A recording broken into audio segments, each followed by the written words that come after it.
The car was already burning when Amara saw the boy's hand against the window. She had 18 minutes to get to her scholarship interview, 18 minutes to escape poverty, 18 minutes to become the first person in her family to go to college.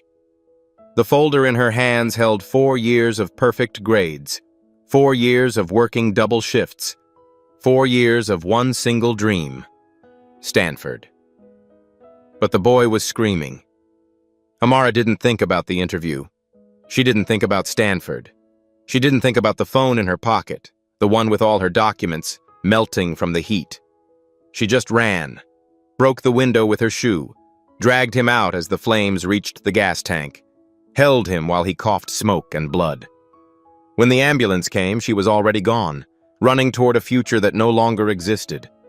What Amara didn't know, she'd just saved the son of the most powerful man in the city. And he was watching.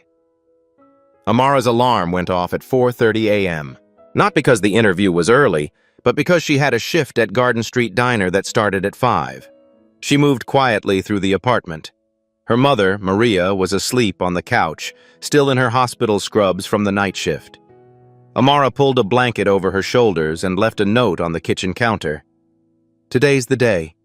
Love you." The diner was empty except for Mr. Kowalski, who came every morning for black coffee and wheat toast. He left a $5 tip on a $3 check. "Big day today?" he asked, noticing her carefully pressed blouse hanging in the back. "Scholarship interview. Stanford." "Stanford?" He nodded slowly. "That's a long way from here." "That's the point." At 10:47 a.m., Amara clocked out. Her manager, Ruby, squeezed her hand. "Go get it, baby. Show them what Southside girls are made of." The bus was late. It was always late. Amara stood at the stop, folder clutched against her chest, rehearsing answers in her head. "Why do you want to attend Stanford?" "Because I want to build systems that work for everyone, not just people who can afford them." "What's your greatest weakness?" "I care too much. I can't walk past someone who needs help." She checked her watch. 40 minutes until the interview. Plenty of time. Across town, Connor Mitchell woke up angry. The argument with his father had started at breakfast and hadn't really ended. It just ran out of room in the conversation. "Your grades are slipping," Richard Mitchell said, not looking up from his tablet. "Yale won't accept mediocrity." "I don't want Yale." "Then where do you want to go?" "I don't know. Somewhere that doesn't feel like another version of this." Richard finally looked at him. "This?" He gestured at the marble countertops, the floor-to-ceiling windows overlooking the estate grounds. "You mean comfort? Security? Opportunity?" "I mean expectation." Connor pushed back from the table. "I'm not you, Dad." "No, you're not." The words hung in the air like smoke. Connor grabbed the keys to his car, the BMW his father bought him for his 16th birthday, the one that felt more like a leash than a gift. He didn't have a destination. He just needed to drive. He took Riverside Avenue because it was fast and empty. He was going 70 in a 45 when the light turned red. He didn't see it in time. The utility pole came out of nowhere, or that's how it felt. Metal screamed. Glass shattered.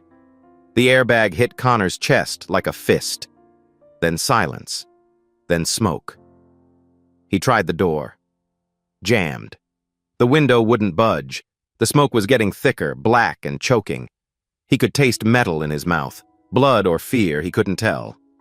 His phone was somewhere on the floor, out of reach. The car was tilting forward, the hood crumpled against the pole. Something was hissing. Something was dripping. He pressed his hand against the back window and screamed. Amara was half a block away when it happened. She felt the impact in her chest, a deep boom that rattled windows. She turned and saw the smoke rising, thick and black. People were already gathering, phones out, filming. Nobody was moving toward the car. Amara checked her watch. 18 minutes. She thought about her mother, asleep on the couch in her scrubs, about Mr. Kowalski's $5 tip, about Ruby saying, "Show them what Southside girls are made of." She thought about the essay question she'd spent 6 months perfecting. Describe a moment when you had to choose between what was easy and what was right. Amara started running, not toward the bus stop, toward the fire. Her folder hit the sidewalk. Papers scattered, transcripts and recommendation letters lifted by the wind and carried away like snow. She didn't look back. When she reached the car, the heat was so intense it felt like standing inside an oven. The boy inside was pounding on the window, his face streaked with blood. Amara pulled off her shoe, the one she'd polished that morning, and swung it against the glass. Once, twice, 3 times. The window spiderwebbed, then shattered. She reached through, unlocked the door, grabbed the boy under his arms, and pulled. He was heavy, heavier than she expected. Her hands were slipping, cut by glass, slick with blood. But she didn't let go. She dragged him onto the sidewalk just as the flames reached the gas tank. The explosion threw them both forward. Amara covered the boy's body with her own until the heat subsided. When she looked up, her phone was melting in her back pocket. Her white blouse was black with soot and red with blood. The boy was breathing. Amara heard sirens in the distance. She stood up, legs shaking, and started running again. Toward the bus stop. Toward her interview. Toward a future that was already gone. Amara arrived at the scholarship office 23 minutes late. Her hands were wrapped in her ruined blouse, blood seeping through the white fabric. Her face was streaked with ash. She smelled like smoke and gasoline. The receptionist looked up from her computer, eyes widening. "I'm here for the Stanford scholarship interview," Amara said, breathless. "Amara Williams. I know I'm late, but there was an accident. A car caught fire and I had to help someone and my phone. The committee left 15 minutes ago." The receptionist's voice was soft, apologetic. "I'm sorry. They have a strict policy about punctuality. Please, I've been preparing for 4 years. Can you call them? Can they come back? I can explain." "Ms. Williams." The woman stood, came around the desk. "I believe you, but the decision isn't mine. The committee chair, Dr. Morrison, she's very particular about protocol. No exceptions. There's a number I can call? Someone I can talk to?" The receptionist wrote something on a business card. "This is the emergency appeals line. Leave a message. But I have to be honest with you. In 5 years, I've never seen them overturn a missed interview." Amara took the card with shaking hands. "Thank you." Outside, she sat on the steps and called the number. It rang 4 times, then went to voicemail. "Hi, this is Amara Williams. I was supposed to interview today at noon for the Stanford scholarship. I'm calling because there was an emergency, a car accident. Someone was trapped and I had to help pull them out. My phone was destroyed in the fire and I have documentation from the scene. Please, I'm asking for another chance. Just one more chance. This scholarship means everything to me." Her voice cracked on the last word. She hung up and stared at her wrapped hands. The bleeding had stopped, but the pain was starting to register, sharp and hot. The bus ride home took 40 minutes. Amara counted every red light, every stop, every person who got on and off.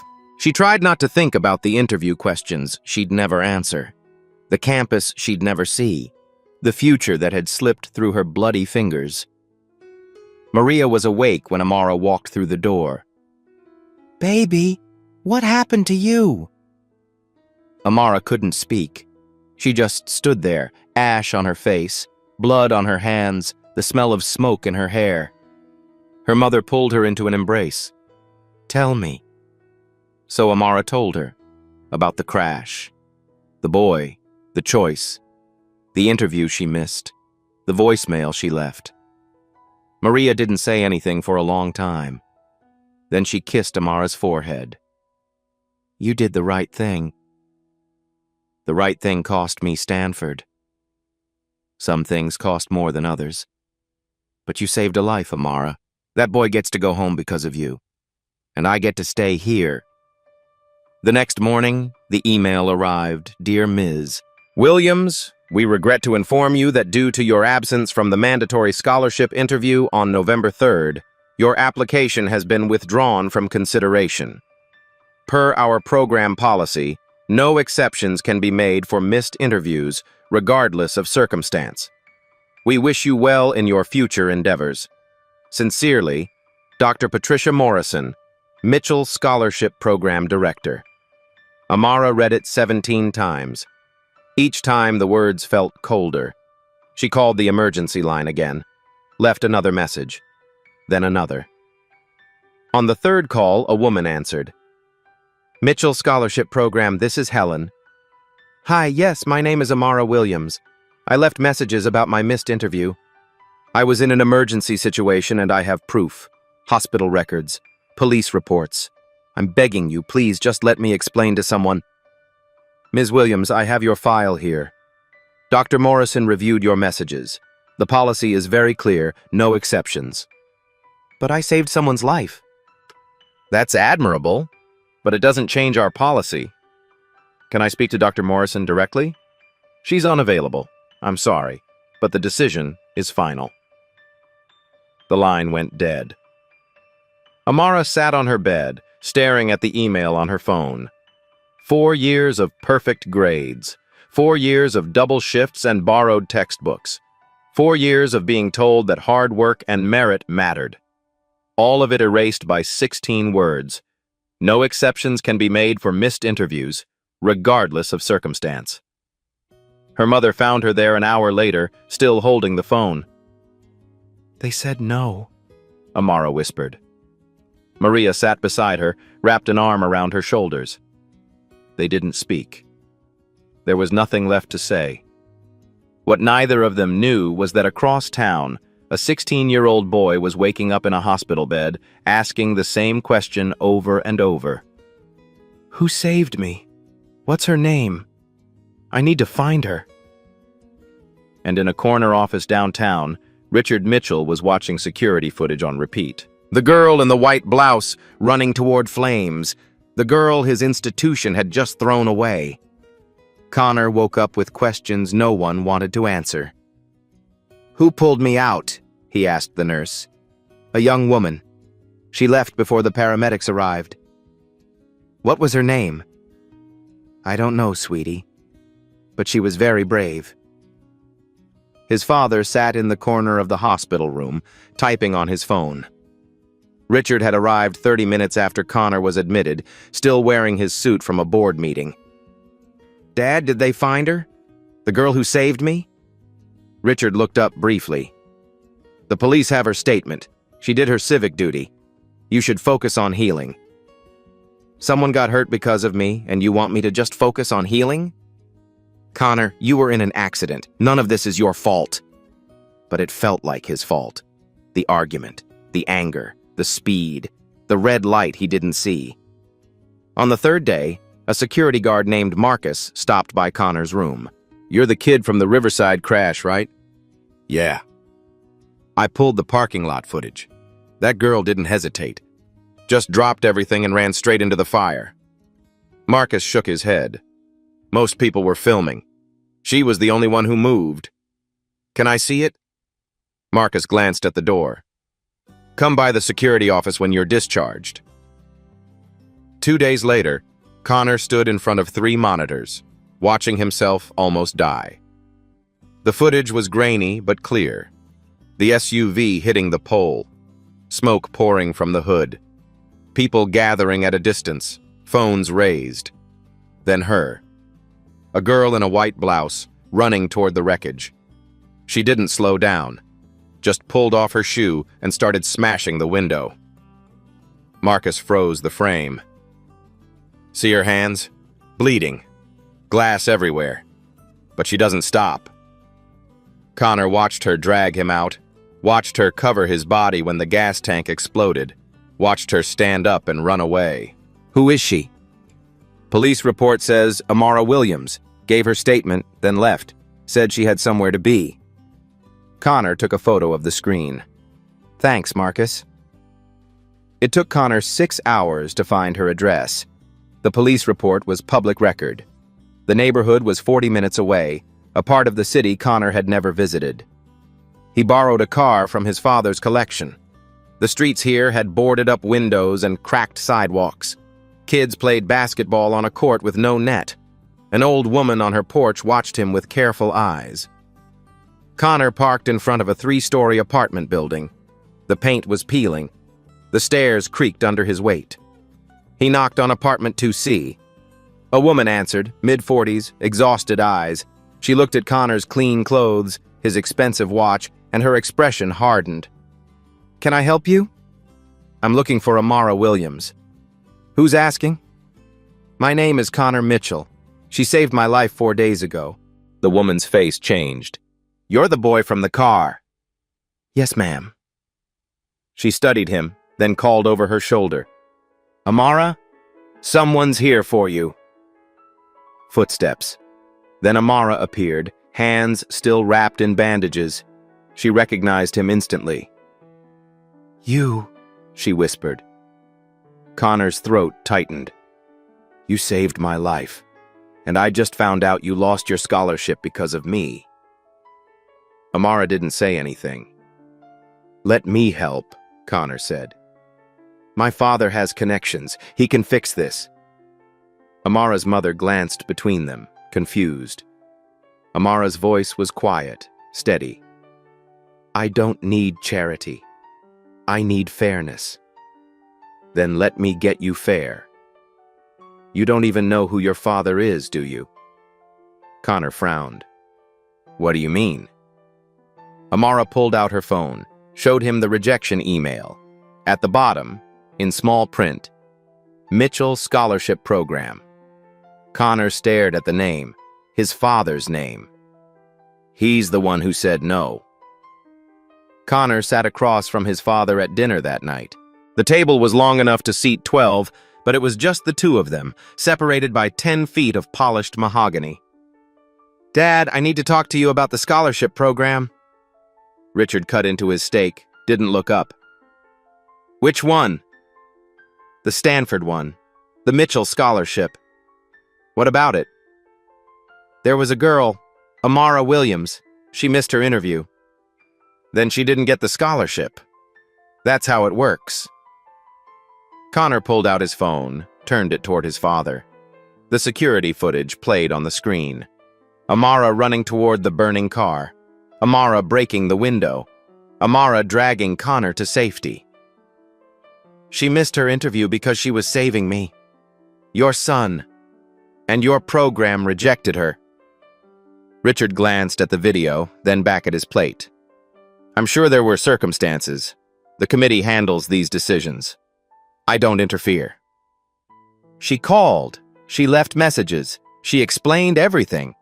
And someone sent her a form letter." "The committee chair follows protocol." "She followed protocol right off a cliff." Connor's voice rose. "This girl had a 4.0. She worked 2 jobs. She was perfect. And your committee threw her away because she was 20 minutes late saving someone's life." Richard set down his fork. "Connor, I understand you're grateful, but we can't make exceptions every time someone has a story. If we did, the entire system would collapse. It's not a story. She saved my life and you punished her for it." "I didn't punish anyone. The committee applied the rules fairly." "Did they?" Richard's eyes narrowed. "What does that mean?" Connor didn't answer. He left the table and went to his room. It took him 3 hours to find what he needed. His father's office was locked, but Connor knew where the spare key was hidden. He slipped inside at 2 in the morning and opened the filing cabinet marked Scholarship Committee, Internal. The minutes from the past 3 years were organized by date. Connor photographed every page. September 2023. Motion to grant extension to applicant Jennifer Hartwick. Missed interview. Father is Senator Hartwick. Approved unanimously. March 2023. Motion to waive academic probation for applicant David Carter. 2.8 GPA. Father is Carter Technologies CEO, major donor. Approved 4-1. November 2022. Motion to reschedule interview, 4th time, for applicant Madison Pierce. Mother is Pierce Media Group founder. Approved unanimously. 7 exceptions in 3 years, all for children of wealthy donors. But Amara Williams got nothing. The next morning, Connor dropped the printed pages on his father's desk. You did make exceptions, just not for her. Richard looked at the documents. Where did you get these? Your filing cabinet. You made 7 exceptions in 3 years. Those were unique situations. Unique how? Because their parents donated money? Those families have relationships with the institution. That's how philanthropy works. Donors support programs, and in return, their kids get special treatment, while girls like Amara get form letters. Richard stood. You don't understand what it takes to keep a program running. Those donors fund scholarships for dozens of students. If we alienate them over one missed interview, so money talks. That's the principle. I'm defending sustainability, the real world. No. Connor's voice was cold. You're defending hypocrisy. You give speeches about equality and opportunity, but when it matters, you bend rules for rich people and break poor people with them. That's enough. Senator's daughter gets 4 chances. The CEO's son gets his probation waived, but Amara Williams, who saved my life, gets nothing. Explain how that's fair. Richard's jaw tightened. You're too young to understand. I understand perfectly. I just can't believe you're okay with it. This discussion is over. Connor walked out. But Richard didn't move. He sat down slowly, staring at the committee minutes. He opened his computer and pulled up Amara Williams's application file. GPA 4.0, SAT 1520, essays outstanding, work history 30 hours per week while maintaining straight A's. He clicked on her personal statement. I want to build systems that work for everyone, not just people who can afford them. I grew up watching my mother work 2 jobs. I watched classmates drop out because they couldn't afford books. I watched talented people disappear because they didn't have the same opportunities as wealthier families. Technology can change that. Systems can change that. But only if the people building them understand what it's like to be left out. Richard read it twice. Then he picked up the phone and called the committee chair. Patricia, tell me about the Amara Williams rejection. The girl who missed her interview? She was a no-show. Left a voicemail about some emergency, but we can't set a precedent. Did anyone verify her emergency? We don't typically follow up. The policy is clear. Even if the emergency was legitimate? Patricia hesitated. The policy doesn't distinguish. If we start making exceptions, where does it end? Richard looked at the committee minutes. 7 exceptions. All for donors. I see. Thank you. He hung up and sat in silence. Then he did something he'd never done. He called Amara Williams directly. The phone rang 3 times. Hello? Ms. Williams, this is Richard Mitchell. I'm the founder of the scholarship program you applied to. Silence. I understand you experienced an emergency on the day of your interview. I'd like to offer you a one-time hardship grant, $5,000. It won't restore the scholarship, but it's something. More silence, then quietly. I don't want charity, Mr. Mitchell. I earned that scholarship. The selection process has concluded. This is the best I can offer. Then your best isn't good enough. Her voice was steady, final. Thank you for calling. The line went dead. Richard stared at his phone. In 30 years of running institutions, building programs, making offers, no one had ever hung up on him. He sat back in his chair and realized he had no idea what to do next. Across town, Amara set down her phone. Her hands were shaking. Her mother looked at her. Who was that? The man who owns the scholarship program. He offered me money. How much? $5,000. Maria's eyes widened. Baby, that's... It's not enough. And it's not what I earned. Amara's voice cracked. He's trying to buy me off, make the problem go away. Maybe he's trying to help. If he wanted to help, he would have given me what I earned. Not charity, not guilt money. She looked at her bandaged hands. I saved his son's life and he offered me scraps. Maria pulled her close. I'm proud of you. For what? Losing everything? For knowing your worth. Connor found Amara 3 days later at the Riverside Community Center. She was tutoring middle school kids in math, her bandaged hands moving carefully across a whiteboard. She saw him through the window, and her expression hardened, but she finished the lesson. When the kids left, she met him outside. What do you want? To apologize. I thought I could fix this. I was wrong about my father. Amara crossed her arms. You tried. That's more than most people would do. There has to be another way. Another scholarship. Another school. I've applied to 14 programs. That was my only full ride. She looked away. I'll figure something out. Community college, work full-time, maybe transfer in 2 years. That's not fair. No, but fair doesn't pay tuition. That afternoon, a local news station picked up the story. Someone had posted the security footage online with the caption, "Hero loses scholarship saving life." By evening, it had spread through the community. The video showed Amara running toward flames while others stood back filming. It showed her dragging Connor to safety, collapsing afterward. The comments flooded in. People were angry. People wanted to help. Small donations started arriving at the community center. $50 from a retired teacher, $100 from a local business owner, $200 from a church group. Within 3 days, the fund reached $3,400. Amara's mother cried when she saw the total. People are good, baby. Some people are good. It wasn't enough for Stanford. It wasn't close. But it was something. Amara wrote thank you notes to every donor. Her hands still hurt, but she wrote them anyway. Across town, Richard Mitchell sat in his office watching the news coverage. The anchor called Amara a hero. The reporter asked why the scholarship program hadn't helped her. His assistant knocked on the door. Sir, people are calling, asking why we didn't make an exception. The optics aren't great. What are they saying? That policy matters more to us than people. Richard turned off the television. We offered her money. She refused. That's not the story they're hearing, sir. Richard stared at the blank screen.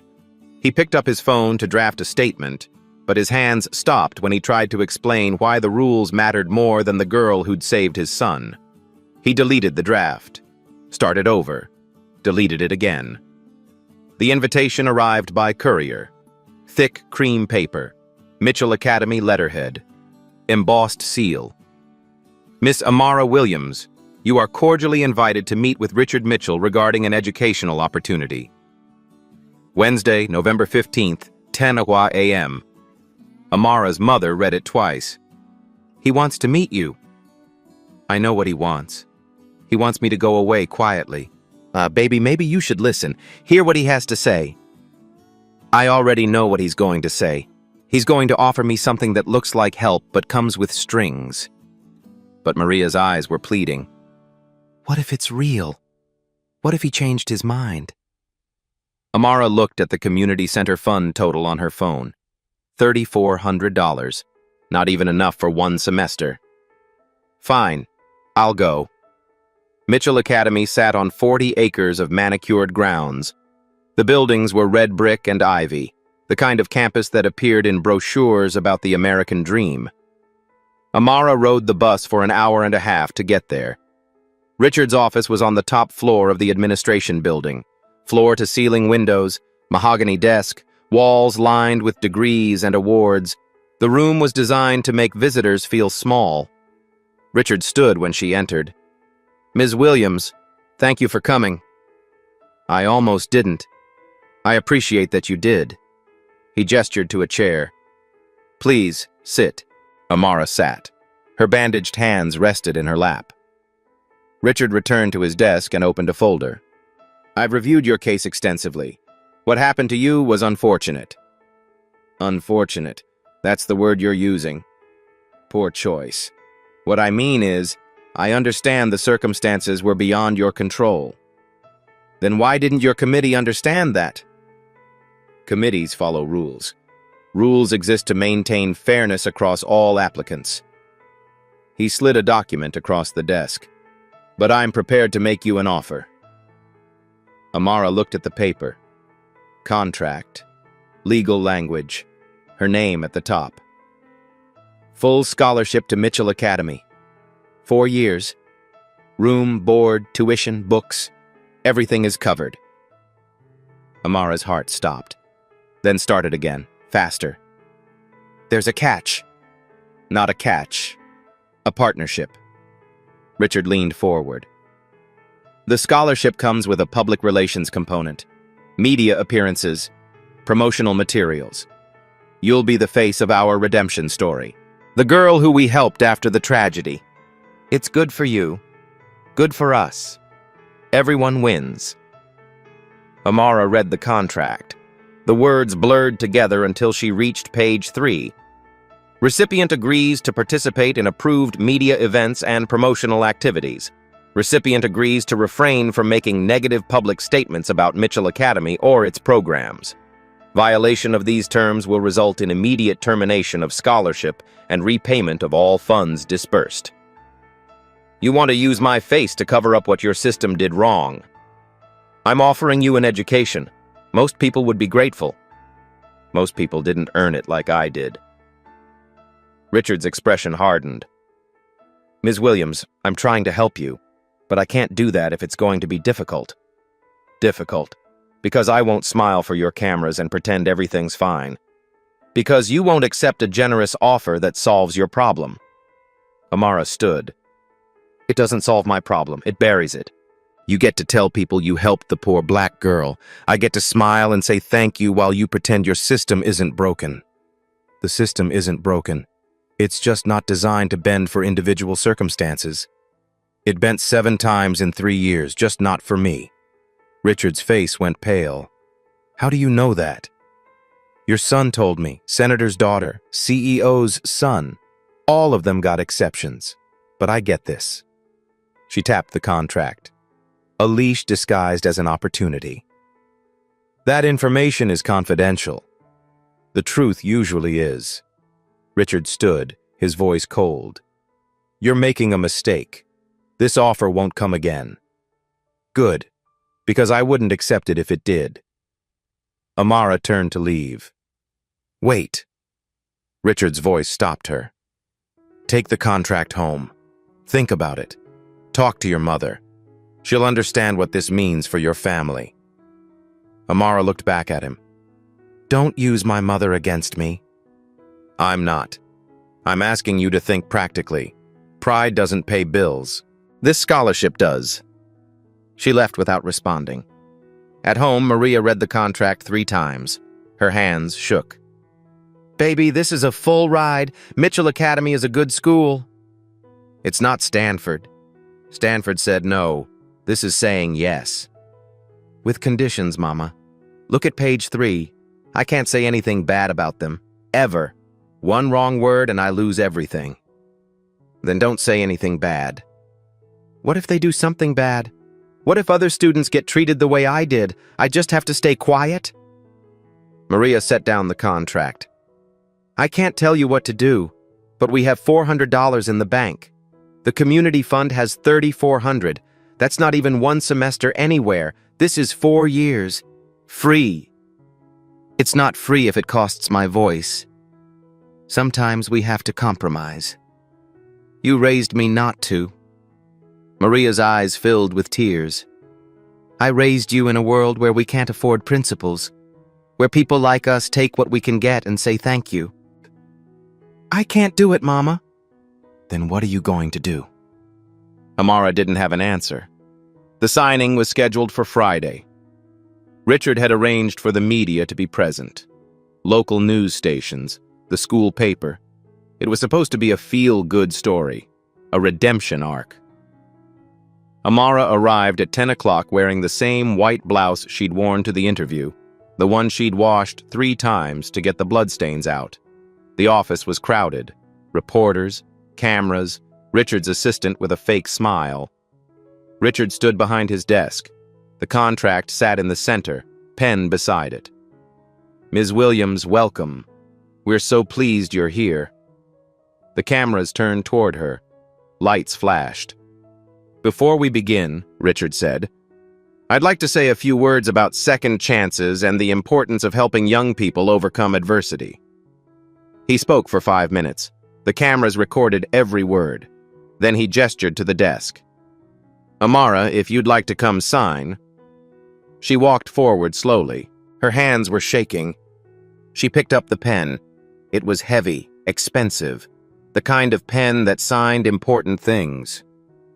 She looked at her signature line, at the cameras, at Richard's satisfied smile. Her hand moved toward the paper. The door burst open. Connor stood in the doorway, breathing hard. "Wait, don't sign. Everyone needs to see something first." Richard's face went dark. "Connor, this is not the time." "It's exactly the time." Connor pulled out his laptop. "Before anyone signs anything, you should all know the truth." He plugged the laptop into the projector. The screen lit up behind Richard's desk. And the real story began. Connor's hands moved quickly across the keyboard. The projector screen filled with documents. "This is the Mitchell Scholarship Committee minutes from the past 3 years. Public record. I filed a Freedom of Information request." Richard stepped forward. "Connor, stop this right now." "No. Everyone here should know what kind of program this really is." He clicked on the first document. September 2023. Jennifer Hartwick missed her interview because of family travel conflicts. Her father is Senator Hartwick. The committee voted unanimously to reschedule. She got 3 more chances. The reporters started murmuring. Cameras shifted toward Richard. Connor clicked again. March 2023. David Carter. GPA was 2.8. Failed to meet academic requirements. His father is the CEO of Carter Technologies, major donor. The committee waived the requirement. Richard's face was red. Those situations were entirely different. Different how? Connor pulled up another document. November 2022. Madison Pierce. Missed her interview 4 times. Rescheduled every time. Her mother owns Pierce Media Group. She got the scholarship. Connor turned to face the cameras. 7 exceptions in 3 years. Every single one for children of wealthy donors. He pulled up an audio file. "This is Amara Williams' voicemail to the emergency appeals line, recorded the day after her missed interview." He pressed play. Amara's voice filled the room, shaky but clear. "Please, I was in an emergency room. I have documentation. A boy was trapped in a burning car. I had to help. I'm begging you, just give me one more chance." The room went silent. Connor clicked again. Another document appeared. This is the response she received. Quote, "Policy does not permit appeals. The decision is final." Sent 2 hours after her voicemail. He pulled up the security footage. Amara running toward flames, breaking the window, dragging Connor out, the explosion, her covering his body with her own. This is what she was doing while Jennifer Hartwick got her 4th interview, while David Carter got his probation waived, while Madison Pierce got another extension. A reporter raised her hand. "Mr. Mitchell, how do you respond?" Richard's jaw was tight. These are complex institutional matters being oversimplified. Donor relationships require different considerations. They fund scholarships for dozens of students. "So wealthy families get flexibility," the reporter interrupted. "But a girl who saved a life gets nothing?" Another reporter jumped in. "Did you watch this footage before making your decision?" "Of course. I'm grateful. But gratitude and institutional policy are separate matters." "Are they?" Amara's voice cut through the noise. She stepped away from the desk, away from the unsigned contract. "Or is policy just what you hide behind when it's convenient?" The cameras swung toward her. "I didn't come here asking for special treatment. I came here having earned what you promised. Merit, excellence, opportunity. Those are your words, Mr. Mitchell. They're on your website, your brochures." She picked up the contract, held it up. "This isn't an opportunity. This is hush money. Sign here, smile for the cameras, never say anything that makes us look bad." Richard stepped forward. "Ms. Williams, you're mischaracterizing. I'm reading your own contract. Page 3. Recipient agrees to refrain from making negative public statements. You want to buy my silence and call it generosity." The room erupted, reporters shouting, cameras flashing. Connor walked to Amara's side. "I'm sorry I didn't see this sooner. I'm sorry my father built a system that pretends to care about fairness while rigging the game." Richard looked at his son. "You're making a mistake." "No, Dad, you made the mistake. I'm just showing people what it looks like." Amara set the contract back on the desk, unsigned. "When you're ready to actually fix your system, not just paper over it with PR, you know where to find me." She walked toward the door. The reporters parted. Connor followed. Richard stood alone, cameras still recording, the contract still unsigned, his narrative crumbling. His assistant touched his arm. "Sir, this is going live on 3 stations." Richard watched Amara disappear down the hallway, her head high, her dignity intact. His phone buzzed. Text from a board member. "Emergency meeting, tonight." Then another. "Donors are calling. They're not happy." Another. "This is a disaster." Richard looked at the projector screen, still showing the 7 exceptions. 7 times he'd bent his rules for money and power, and the 1 time he'd refused to bend them for courage. For the first time in 30 years, Richard Mitchell didn't know what to do next. The story went national by evening. #Justice. For Amara trended on social media.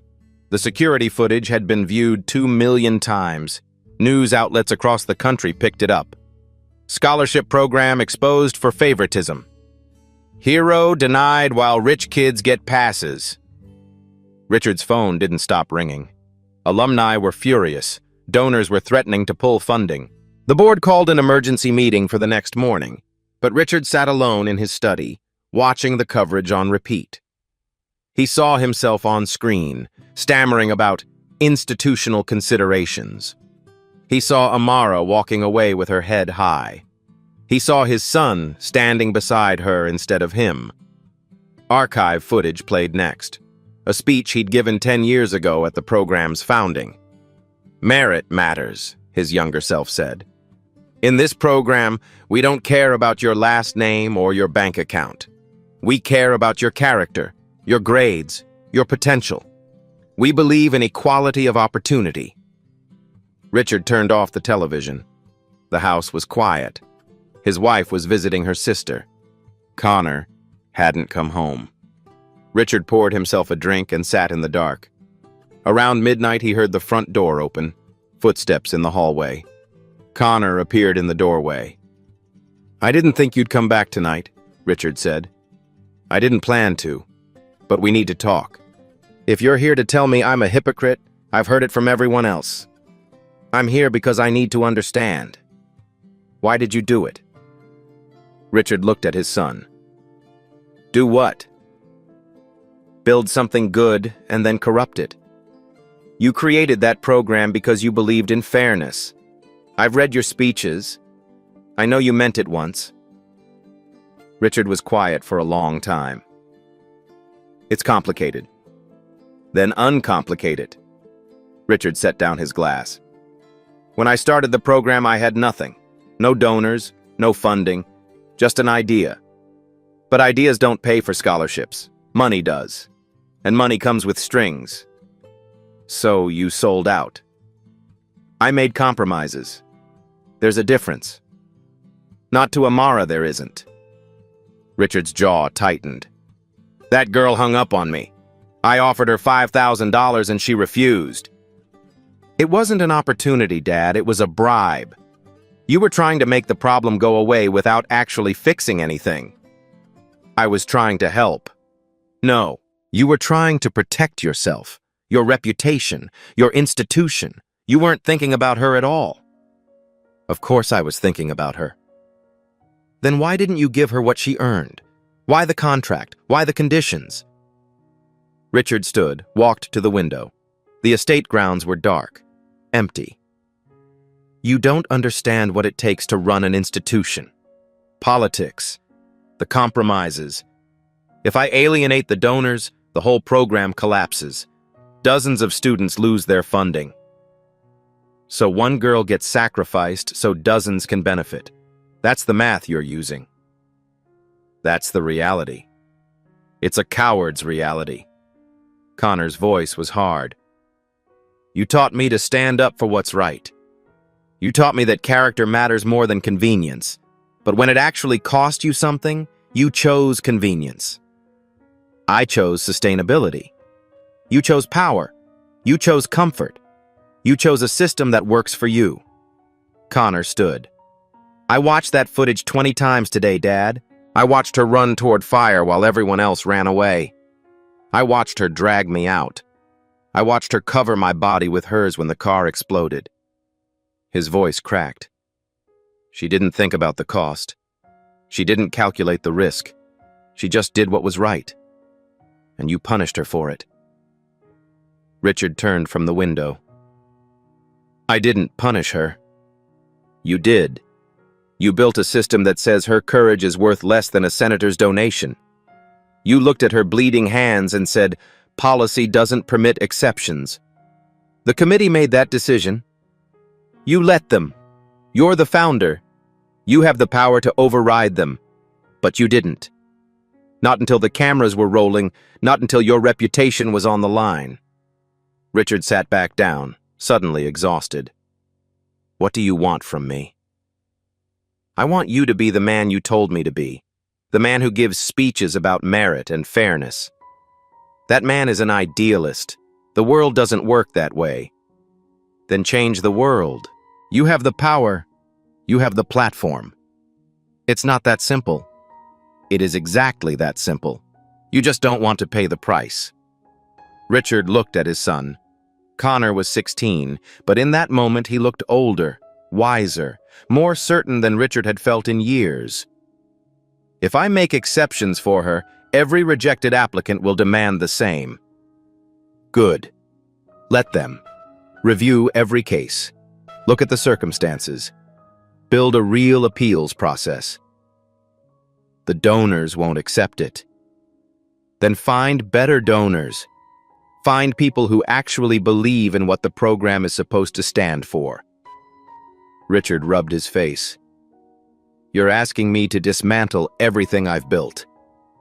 I'm asking you to rebuild it the right way, or admit that everything you've built is a lie. Connor walked to the door, then stopped. I used to be proud to be your son.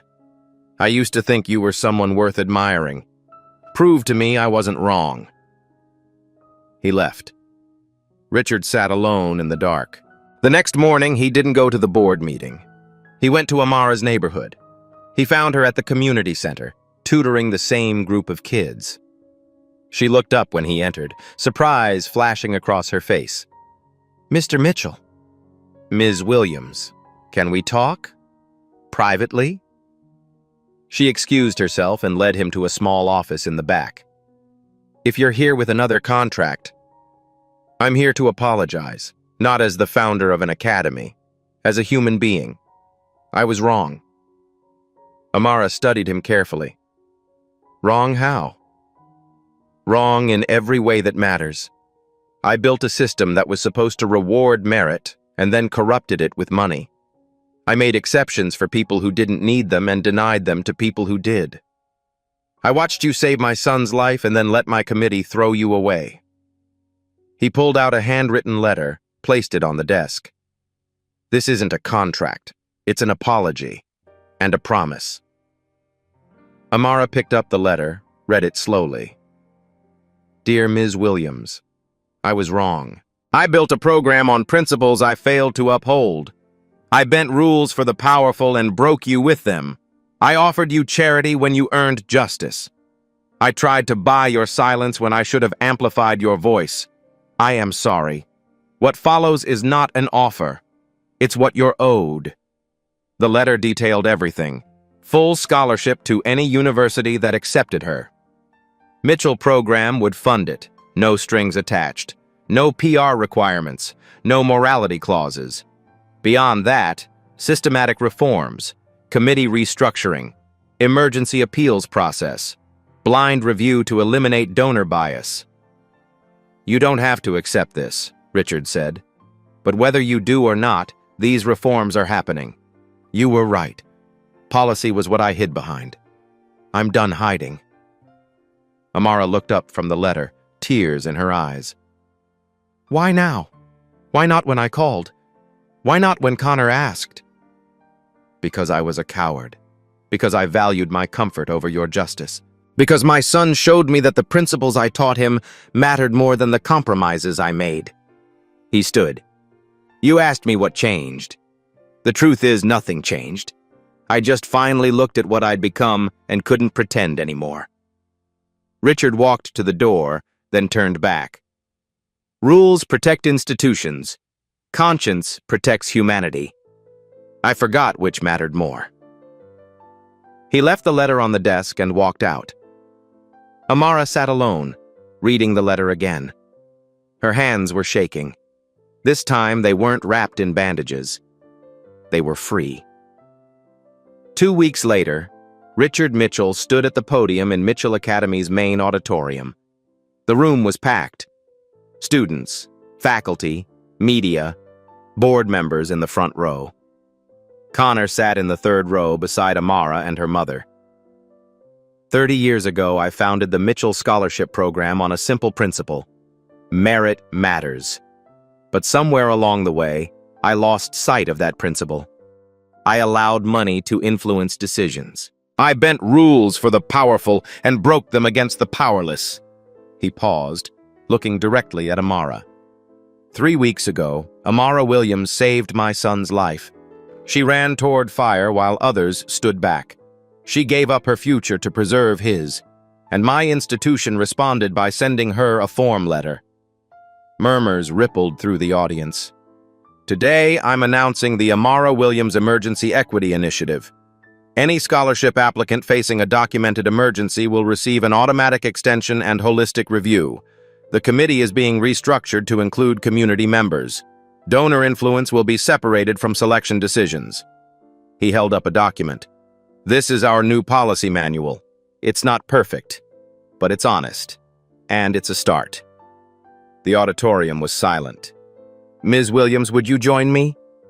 Amara walked to the stage. Richard handed her an envelope. This isn't charity. This is what you earned. Stanford University acceptance letter. Full funding. The room erupted in applause. That evening, Amara sat on her apartment steps with her mother. You're really going, Maria whispered. I'm really going. I'm so proud of you, baby. Amara leaned her head on her mother's shoulder. I thought I'd lost everything. You didn't lose anything that mattered. You showed the world what courage looks like. Across town, Connor found his father in the study. The board approved everything, Richard said. The reforms, the funding. Good. Richard looked at his son. Thank you, for being braver than I was. Connor sat across from him. You did the right thing in the end. Does it count enough? Ask me again in a year, when we see if the reforms actually work. At the community center, news spread quickly. 3 other universities announced similar programs. Local students started applying in record numbers. Amara returned every dollar from the community fund, asking donors to give it to the new equity fund instead. One note went to Mr. Kowalski. Your $5 tips helped me believe someone cared. Now I get to help others believe the same. 6 months later, the day before leaving for Stanford, Amara returned to Riverside Avenue. Someone had placed a memorial at the intersection, a plaque on the utility pole, where courage met opportunity. Connor was already there. Thought you might come here, he said. I needed to see it one more time. Any regrets? Amara looked at the spot where the car had burned. None. You? Not anymore. They stood in silence. Thank you, Connor said, for saving my life. Thank you for helping me save my future. 1 year later, Amara's dorm room at Stanford overlooked the quad. Her computer science textbooks were stacked on the desk beside a framed photo of her mother. Her phone rang. Richard Mitchell's name appeared on the screen. How are the studies? He asked. Challenging? Perfect. Good. I wanted to tell you we have 47 students in the equity program now. Thought you'd want to know. That's 47 futures changed. Thank you for actually doing it. Thank you for showing me it needed to be done. At Mitchell Academy, Connor now led the youth outreach program. He worked with students from Amara's old neighborhood, helping them navigate applications and essays.